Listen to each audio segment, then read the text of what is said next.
Traccia 58. Pronto? Ciao mamma. Ah, ciao Luciana, tutto bene? Benissimo, grazie. Senti, telefono perché stasera ho degli ospiti e vorrei fare una cenetta. Ah, sì, e che fai? Ma vorrei fare della pasta al ragù. Ti telefono proprio per questo. Perché? Non mi ricordo più la ricetta. Ma è semplice.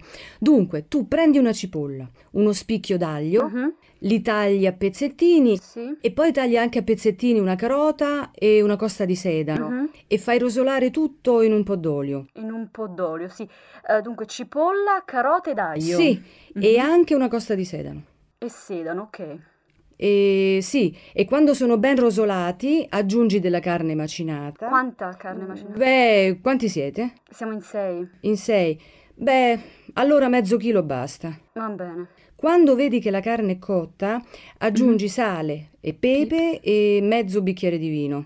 Ah, vino bianco o Come rosso? vuoi, come vuoi. Fai evaporare il vino e quando è ben evaporato aggiungi i pomodori pelati. E quanti pomodori? 2 scatole da mezzo chilo. Da mezzo chilo va bene, ok. Ecco, e poi fai cuocere lentamente. Per quanto tempo? Ah, minimo 2 o 3 ore. 2 ore è il minimo, però lo devi far cuocere molto lentamente Sì. e a fuoco veramente bassissimo, piano piano piano. Devo aggiungere acqua? Acqua, ma scherzi? Acqua nel ragù? No, mai, mai. Lo devi far cuocere piano, piano, piano e non succede niente. Va bene, Però se hai qualche problema, puoi sempre va telefonare. bene, grazie. Prego. Allora buon lavoro e buon appetito. Grazie mamma, ciao. Ciao. Ok, vediamo il contesto. Pronto? Ciao mamma. Ah, ciao Luciana. Tutto bene? الو سلام مامان سلام Luciana همه چی خوبه همه چی اوکیه benissimo grazie senti telefono perché stasera ho degli ospiti e vorrei fare una cenetta آره همه چی اوکیه خیلی خوبه ممنون گوش کن تلفن کردم چون که این بچه سنتی فعل امری سنتی رفت به معنی شنیدن یا گوش کردن که توی کتاب دوم درس 1 میخونیدش. گوش کن تلفن کردم چون که امشب یه تعداد مهمون دارم و میخوام که یه شام کوچولویی درست کنم. این چنا تبدیل شده به چنتا.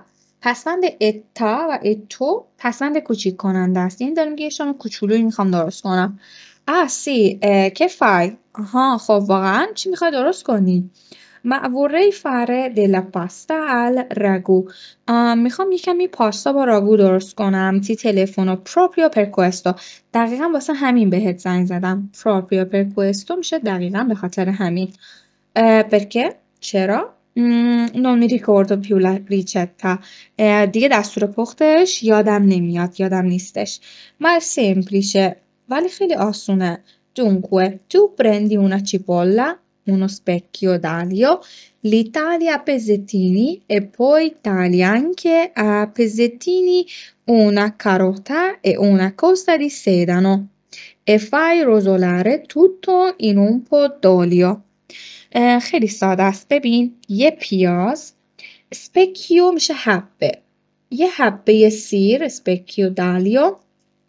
یه پیاز و یه حبه سیر رو میگیری خورد میکنی لی یعنی آنها را پرونوم دیرتوه آنها را تالی اپزتین یعنی برش میدی به تیکه های کوچولو. خب بریدن به تیکه های کوچیک میشه خورد کردن دیگه. اونا رو خورد میکنی اپای تالی انکه و بعد یه هویج و یک ساقه کرفس اونا کوستا دی una costa di sedano ساقه کرفس یه دسته کرفس فرقی نمیکنه فکر کنم ولی کوستا رو بهتره که ساقه ترجمهش کنیم. una costa di sedano اوکی. یک ساقه کرفس رو خورد میکنی و همه رو توی یک کم روغن تفت میدی. فای روزولاره ساختار فرفره است که توی کتاب بعدی میخونیدش چجور ساختاریه چجور ازش استفاده میکنن. فای روزولاره یعنی میذاری پخته میشه. اوکی فای روزولاره روزولاره یعنی تفت دادن. پس فای روزولاره یعنی میذاری تفت بخورن، تفتشون میدی. همه چی رو in un po' d'olio توی یکم روغن. in un po' d'olio sì, dunque cipolla, carota ed aglio توی یکم روغن باشه. پس پیاز، هویج و سیر. سی e anche una costa di sedano. آره و یه ساقه کرفس هم همچنین باید باشه. sedano اوکی، کرفس باشه. سی E quando sono ben rosolati aggiungi della carne macinata. آره خب وقتی که خوب سرخ شدن یا تفت خوردن یکم گوشت چرخ کرده اضافه میکنی. sono ben rosolati یعنی خوب تفت خوردن میگه. quanta carne macinata چقدر گوشت چرخ کرده؟ به quanti siete. خب چند نفرین شما؟ siamo in sei. ببینید وقتی که میخوایم تعداد اعضا رو بگیم باید از حرف اضافه این استفاده کنیم. بگیم ما در تعداد 6 نفر هستیم. اوکی؟ siamo in sei 6 نفریم. in sei به allora mezzo chilo basta. آها 6 نفر. خب نیم کیلو کافیه. و bene. Quando vedi che la carne è cotta, aggiungi anche sale e pepe e mezzo bicchiere di vino. وقتی که دیدی که گوشت پخته شده، نمک و فلفل و نصف لیوان شراب اضافه میکنی. مزو بیکیره میشه نصف لیوان. اوکی؟ چون کلمه مزو به معنی نیم هستش. وینو بیانکو روسو شراب قرمز یا سفید come vuoi یعنی هر طور دوست داری یا هر کدومه که دوست داری. fai evaporare il vino e quando è ben evaporato aggiungi i pomodori pelati. میذاری شراب بخار بشه. بچه evaporare یعنی بخار شدن. دوباره از ساختار فرفره استفاده کرده. میذاری بخار بشه شراب. quando ben evaporato وقتی کاملا بخار شد گوجه فرنگی پوست کنده شده اضافه میکنی. پومودوری پلاتی یعنی گوجه فرنگی که پوستش کنده شده و آماده طبخه. quanti pomodori چقدر گوجه؟ due scatole da mezzo chilo. 2 تا قوطی یا قوطی های نیم کیلویی. ببینید 2 scatole da mezzo chilo یعنی 2 قوطی که نیم کیلوییه. اوکی. 2 scatole da mezzo chilo va bene. اوکی. 2 تا نیم کیلویی باشه. اوکی. ecco e poi fai cuocere lentamente. خیلی خوب.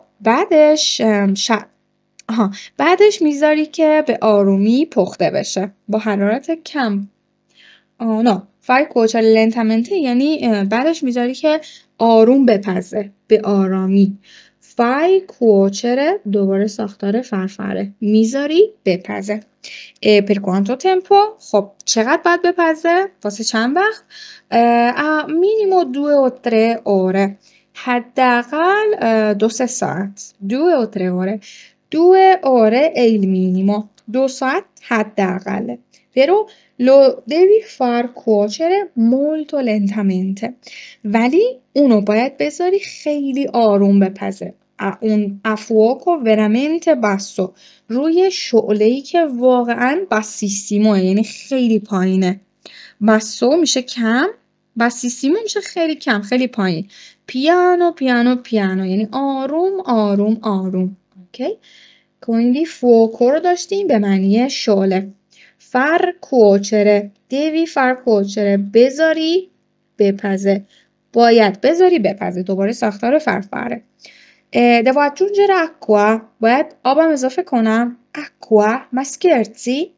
acqua nel ragù? no mai lo devi far cuocere piano piano e non succede niente. آب شوخی میکنی؟ scherzi بچه از فعل scherzare میاد به معنی شوخی کردن. scherzare اوکی به معنی شوخی کردن.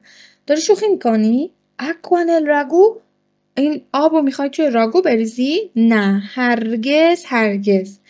اون رو باید بذاری بپزه آروم.